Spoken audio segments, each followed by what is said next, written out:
Marshy and I would like to welcome you to our celebration. We are toasting to a successful quarter 1.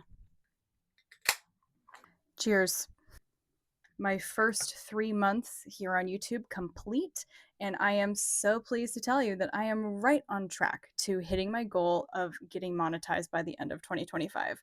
So tonight we are celebrating. We're going to go over the wins, the lessons, and we're going to talk about what's coming up in quarter 2 for the channel. So let's get into it. We're going to kick off this celebration by going over the analytics from the week. And then we're going to spend most of this video reviewing quarter 1, talking about what worked, what didn't work. And then we're going to discuss strategy for quarter 2. Okay, so I'm super excited for this. So win number 1, my goal that I've been talking about all month for March was to hit 100 subscribers, and I am so pleased to announce that at the time of this recording, I now have 105 subscribers. I don't know why I'm bowing. It's because of you. So really, thank you. 105 subscribers is amazing. And last month got 2,500 views, 53 hours of watch time. And not only that, but my video from this past Wednesday has been my top performing long form video to date, which is super exciting because something that I've been talking about a lot in these analytics updates recently has been that I'm feeling kind of frustrated that my Sunday analytics videos have been doing so well, but my Wednesday sort of normal content videos haven't been doing as well. And so I've been sort of saying, like, I would really like to get my normal content up to the same level that these analytics updates are. And so I have done it. And not only that, this video surpasses my best performing analytics video by over 100 views. So that's amazing. I've got 379 views, 17 hours of watch time, and I got 10 new subscribers from that video. So awesome. Big win. Big win. So excited about that. 8,500 impressions. I think that is the best performing in terms of impressions of all of my videos, including my shorts, because I'm pretty sure my top performing short has like 5,000 views. And basically for shorts, the views are equivalent to impressions because you're just scrolling through the feed. And if it pops up on your feed, that basically counts as a view. So 8,500 people saw the title and thumbnail for this video.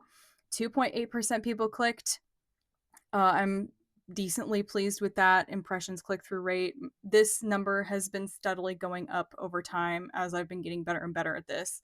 And like I said, views, great. 264 unique viewers, also awesome. So overall, just like really, really happy with the performance of this video, especially because I whipped it together in about 2 hours. I wrote the notes for it, recorded it, edited it, made the thumbnail, made the description, all in about 2 hours. So very, very happy with that. That's been this week. It's been a really great week, not just because of that, but also because of I had an interview for an internship in my grad program. Oh, I'm just realizing I haven't introduced myself. I'm Laura. Welcome to my channel. Here on my channel, I talk all things health, wealth, and happiness in the attention economy. I'm also a grad student. I'm earning my master's in counseling, and I am specifically going to school to work with folks who are interfacing with the attention economy. So that's what I'm here to do. This is my big career mission. So yeah, I'm sharing stuff that I'm learning through my grad experience here on my channel.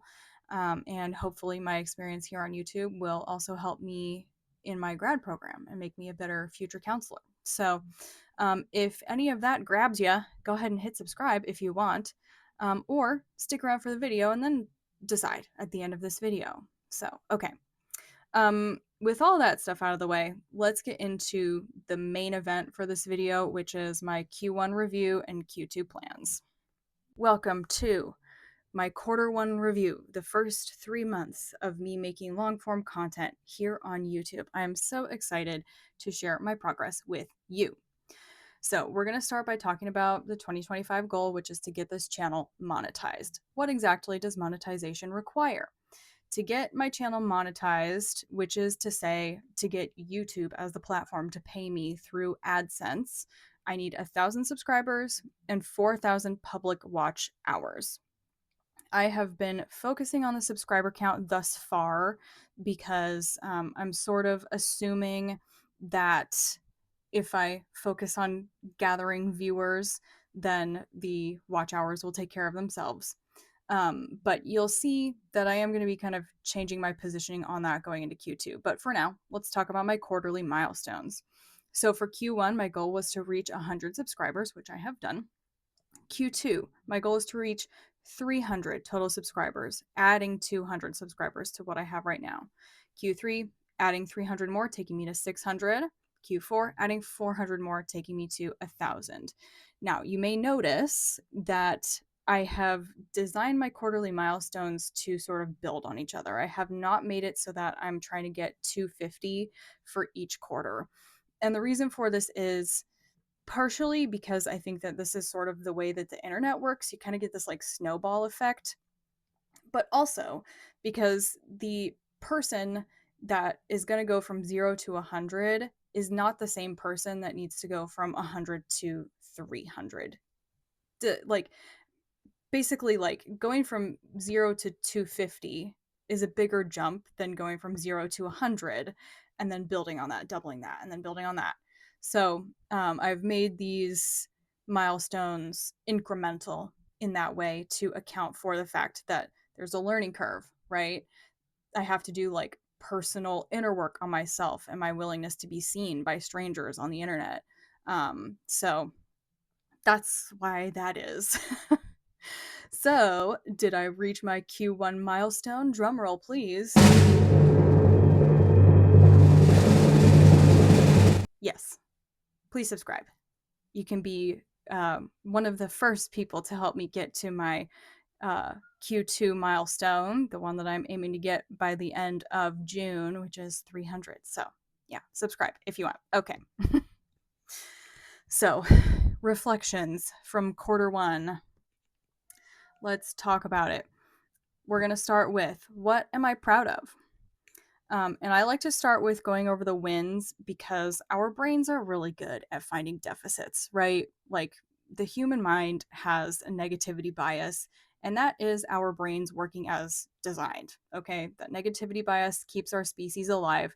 It feels hard to stay positive because it literally is more work to stay positive.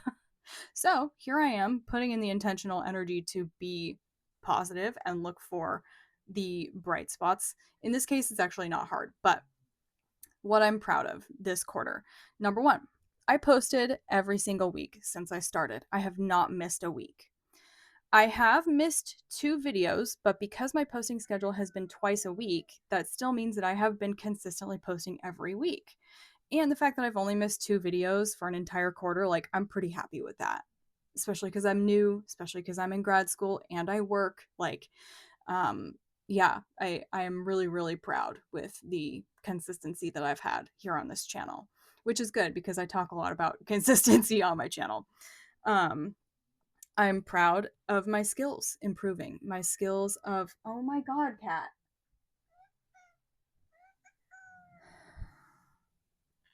Marsh. Okay.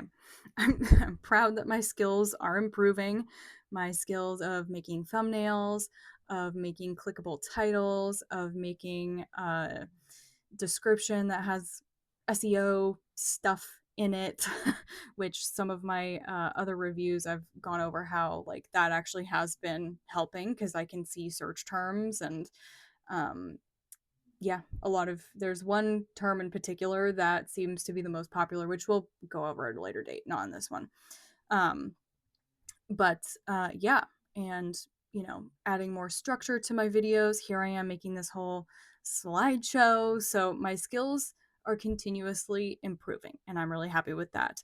It does not surprise me because if you've been here for any of my other videos, you know that I have a firm belief that if you just keep showing up and you keep practicing on a consistent basis, like, you have to get better. You have to. And then the fourth thing that I'm proud of is my ability to find reward in the process. Yes, my goal is to get this channel monetized. Yes, my goal is to experience financial reward from this channel. And in order for me to get there, in order for me to be consistent enough to build this skill to a point that people want to stick around and watch my stuff, I have to be able to find some other pleasure in making videos and being a YouTuber. And I have really found that. I've uh like, honestly, to my surprise, I've been really enjoying editing videos. I've been really enjoying making thumbnails in particular. I did not expect to enjoy that so much, but I really do. um, yeah, so I've been really finding a lot of enjoyment in the day to day experience of growing my YouTube platform, which is great news because I need that if I'm going to be consistent and be able to reach my goal. What I've learned about myself this quarter. Number one is my posting schedule. As I've said, I have posted consistently every week, and I've only missed 2 videos. And actually, the experience of missing those 2 videos taught me a lot, which is that I prefer to post twice a week. It feels better for me. It helps me maintain the momentum that I'm gaining, in addition to it being good for driving traffic to my channel and showing YouTube as a platform that I'm trustworthy to post consistently. But yeah, it's just like, because I enjoy the process of making videos, getting to do it twice a week feels better than only doing it once a week. Both times that I missed a video in a week, when I came back to the next one, the week felt like an eternity had passed. I felt really sluggish and unmotivated and like, ugh, it felt like a burden. And when I'm doing it twice a week, it feels fun. It doesn't feel like a burden. So, gonna be sticking with the twice a week for sure. Again, thumbnails, titles, hooks, these things that, like, I, going into this process, thought that those were going to be kind of a drag. I thought that they were going to be really time consuming. um I didn't like how sort of like formulaic it felt very like performative to like be optimizing for clicks. But actually, it turns out that stuff is really fun too. And then the third thing that I learned about myself is that the workload of doing 2 videos a week is pretty doable. Um, yeah, we're gonna get more into this because I am coming up on the last few weeks of the semester, getting into final season. I have a lot of big projects due. Um, but overall, like, for most of this semester, doing a twice a week schedule has been really working for me. My schoolwork hasn't been suffering. I have straight A's. So, um, yeah. All right. What worked well? And I mean specifically in terms of getting me to my milestone of 100 subscribers. Once again, posting twice a week. I really do think that this has been incredibly effective, because I have more content going out. More like, people have more opportunities to find me. I start showing up on people's feeds repeatedly. And I mean, there's a well known psychological phenomenon that's just like, the more exposure you have to something, the more you like it. So, the more I show up on your feed, the more you like me, and the more likely you are to click. And the more content I have, the more I'll show up on your feed.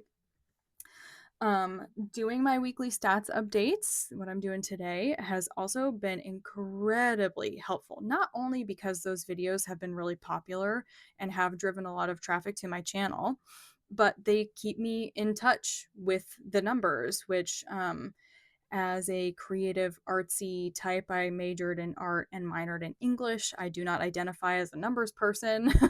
And so, still, like, having a reason to be in close contact with the analytics of the channel by turning the analytics into content, has been really helpful, at knowing how to prioritize what to do next, which is my third bullet point here. Using statistics of my channel to prioritize what I need to do, right? If you go through and watch this series, you'll see how I'll be like, clearly, like, based on the impressions click through rate, people are seeing this and they're not clicking. Let me solve for that, right? Um, Now that I feel like I've gotten that figured out, I'll talk about in Q2 what I'm going to be focusing on in a little bit here. But another thing that's worked really well is repurposing my long form videos into shorts. Shorts, specifically with this past video, my Wednesday video that did so well.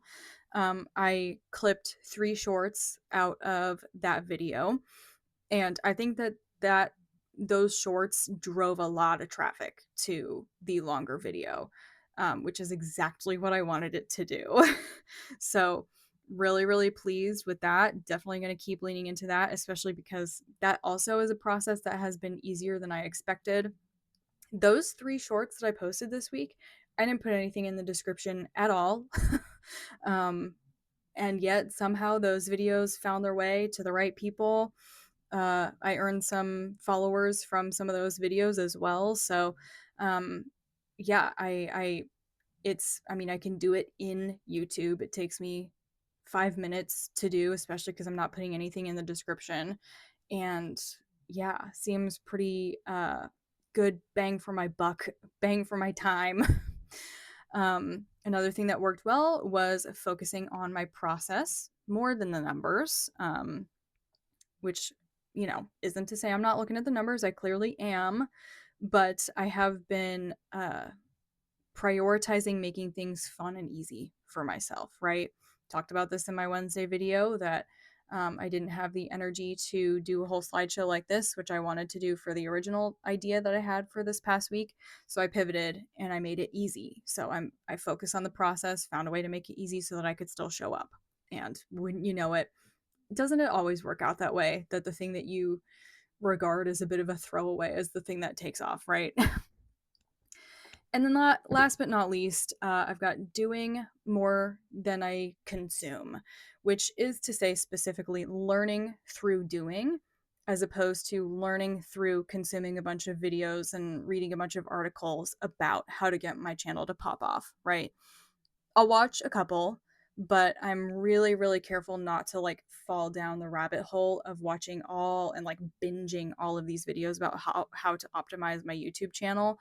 Uh, because those tend to overwhelm me. Like, not only do I think it gives me sort of this false sense of productivity, but yeah, it's really overwhelming. It's like all of a sudden I have a million problems to solve for.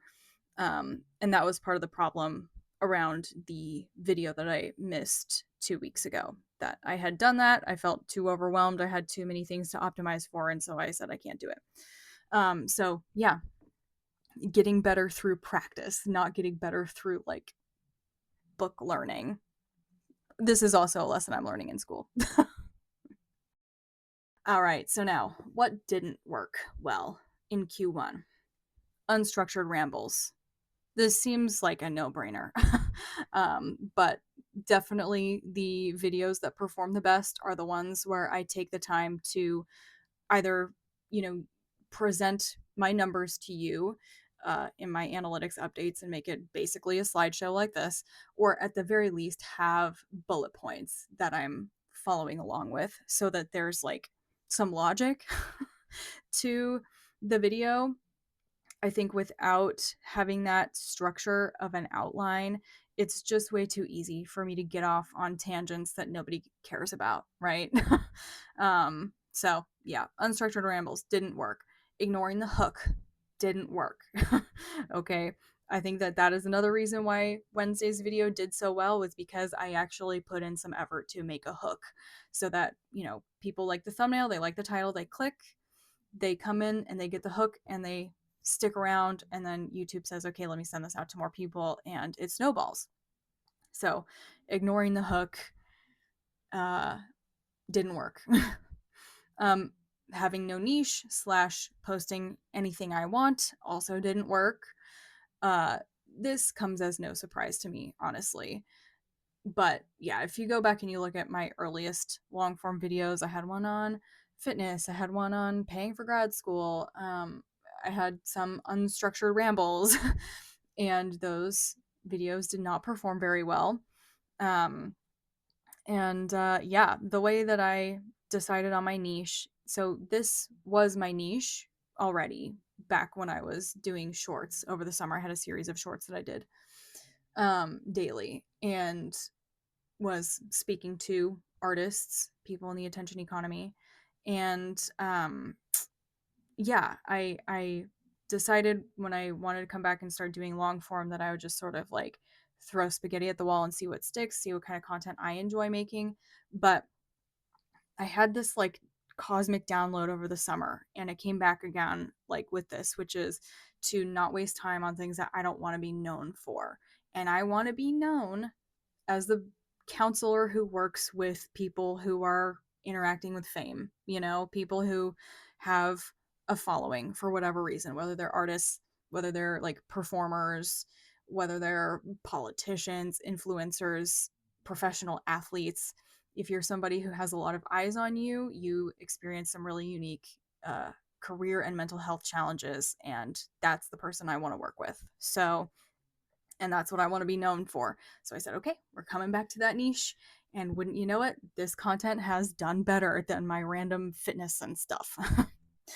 And then the fourth thing that did not work was info dumping, which is to say, sort of going along with not doing unstructured rambles.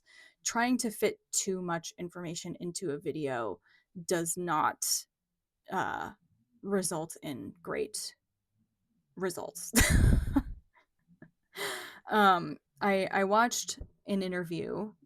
Somebody interviewed Daya, who is a creator here on YouTube, a very successful one, and she talked about that like she wants her viewers to leave her videos feeling like clarity. She doesn't want them feeling overwhelmed with too much information. And when I heard her say it that way, I was like, yes, that's what I want too, because so many videos I've watched leave me feeling really overwhelmed. I was just talking about that in the last slide. That, and I don't want you coming to my channel and feeling like, wow, I have so many problems to solve in my life. um, I want you to feel like this stuff is accessible and friendly. And so, yeah, keeping things really narrowed down, really focused. And then there's also like the practical aspect of uh, the more I focus my content in any given video, the more I have left over for future content. You know what I mean? Like I don't want to be shooting myself in the foot by trying to squeeze so much into a video that like it doesn't make sense for me to make another video on that topic, right? So, yeah, info dumping didn't work well. So, that was my cute quarter one review. Mostly like, you know, not looking at a lot of numbers, right? Because that's what we usually do. We're kind of doing more like emotional stuff in this. So let's talk about quarter two plans. What am I changing? What am I keeping the same for my strategy for quarter two? So quick reminder of the goal for quarter two. My milestone is 200 new subscribers, which will reach me to 300 total subscribers. I want the number next to my name to say 300 by the end of June. Why is this goal worth courageously pursuing, even if I don't end up reaching it? Number one, it's fun. I'm having fun here on YouTube. I'm having a lot more fun than I expected. um, Number two, it's practice in trusting the process. Um, every year, I select sort of a theme for the year. I usually do a little tarot card pull to help me ascertain what the theme of the year will be. But this year, when I did my annual tarot reading for the new year, nothing really came through as far as like a specific word or phrase for 2025. And between this and some stuff going on at school and like money mindset stuff that I'm working through, relationship attachment stuff that I'm working through, the theme is coming out to be trust. Trust in the process, trust in others, trust in myself. Trust that my camera is still rolling. um, but yeah, trust. So it's worth continuing to pursue this goal, even if I don't hit that 300 number by the end of June, because I am practicing trusting the process, which on a spiritual level, I think gains me some points with the universe. um, Another reason, it's an opportunity for me to practice my speaking and presentation skills.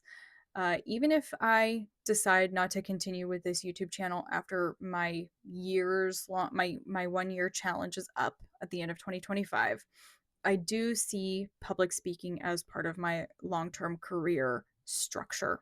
Once I'm licensed as a counselor, I'd love to be speaking at conferences, um, that kind of thing, because counseling is mostly listening.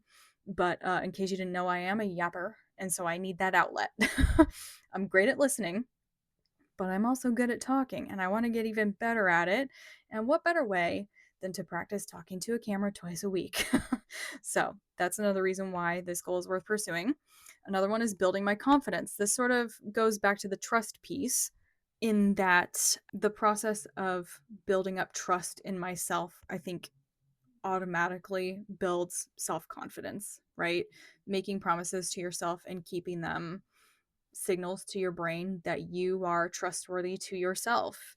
And being trustworthy to yourself, uh, I think, makes you more willing to take risks, calculated risks.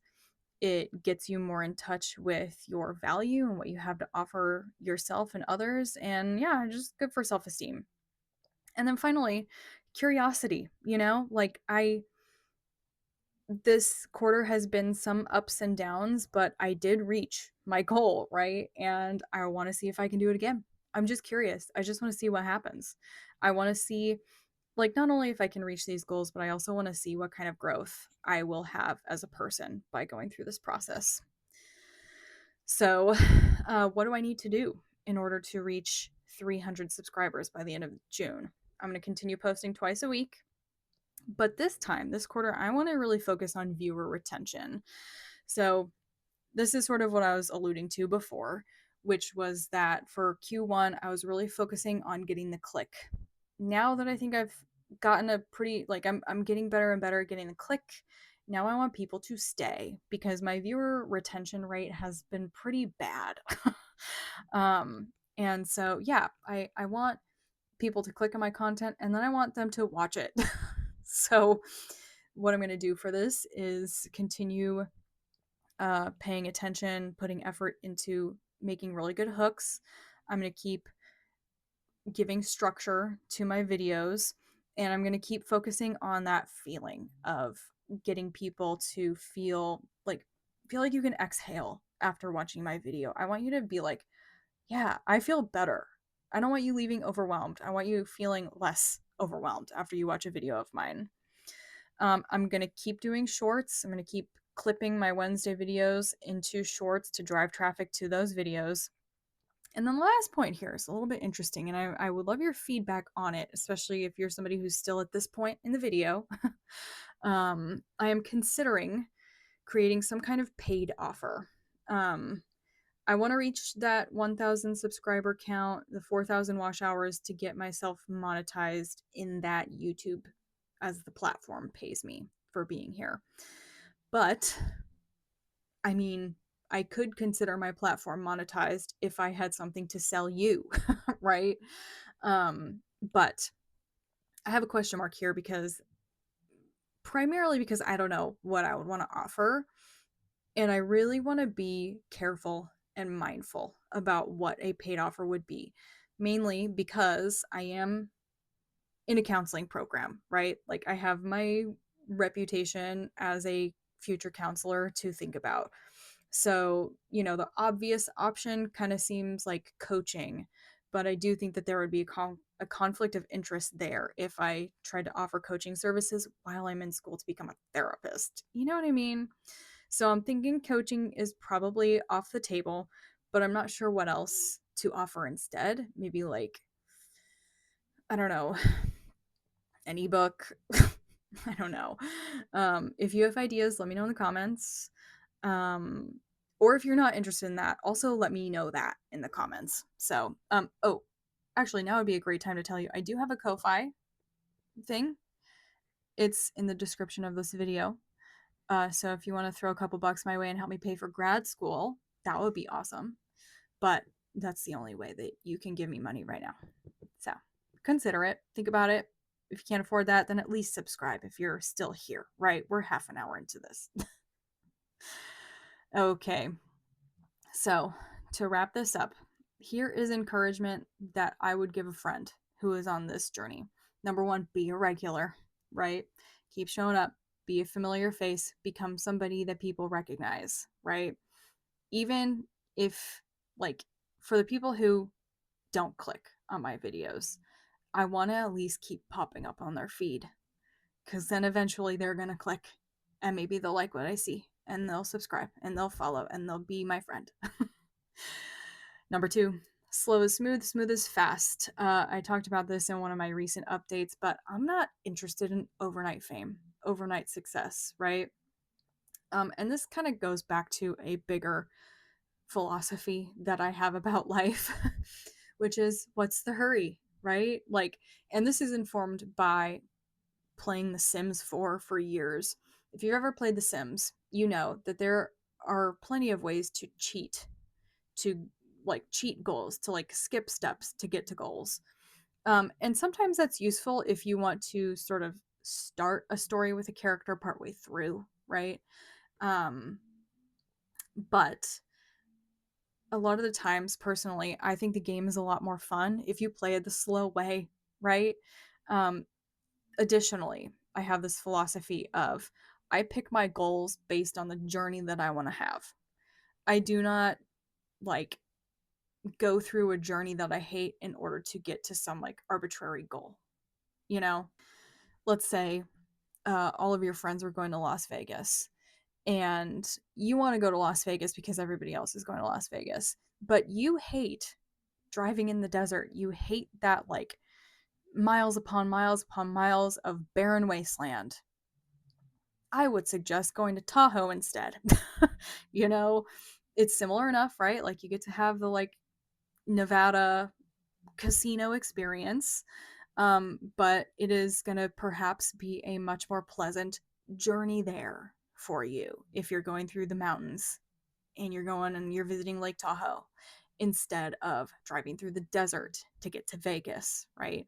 So that's sort of how I see goals in my own life, that like I before I commit to a goal, I think about what are the steps that I need to take to get to that goal, and am I going to be happy on that journey, right? Because I don't know how long it's going to take for me to get to any given goal. I can make an educated guess, but I don't know how long it's going to take.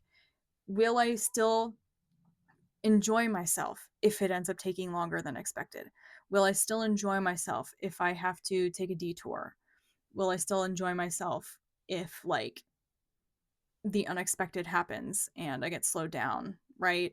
Um, if the answer is no to those things, then I would not pursue that goal, right? So, anyway, slow, smooth, smooth is fast, take my time. And then, last but not least, create more than I consume, not the other way around, create more than I consume.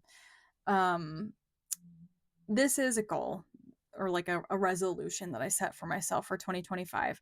And right, there's like two ways that you can accomplish this: one by creating more, and two by consuming less, right?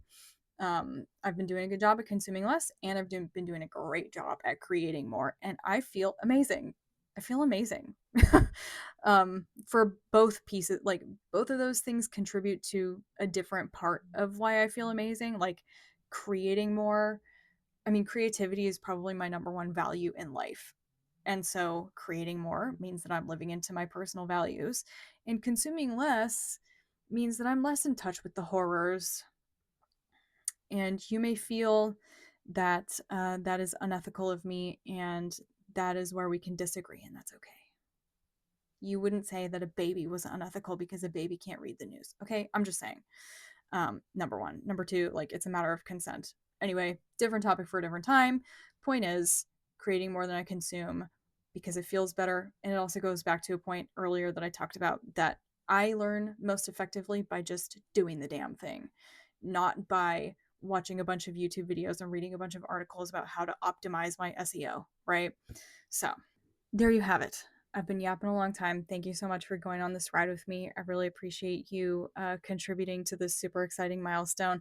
I know 100 subscribers isn't a lot, um, but listen, you got to celebrate every win, right? Like that I think is really critical to keeping this process fun and something that I want to do long enough to experience the fruits of my labor. So, yeah, if you haven't hit subscribe already, please consider it. I would definitely appreciate you helping me reach my next goal of 300 subs. Um, Leave a comment if you have any suggestions for either a paid offer that I could do or other things that you'd like to see me talk about. And like the video if you like the video. So there you go. Thanks for hanging out with me tonight, and I will see you on Wednesday with my quote unquote normal content about the attention economy. So I'll see you then. Bye. Marshy wants to celebrate too. Marsh, what was your biggest win from Q1? That's really insightful. My goal has been to reach 100 subscribers by the end of March, and at the time of this recording, my cat is screaming at me. Marshy, Marshy, you need to chill out. Marshy, why now?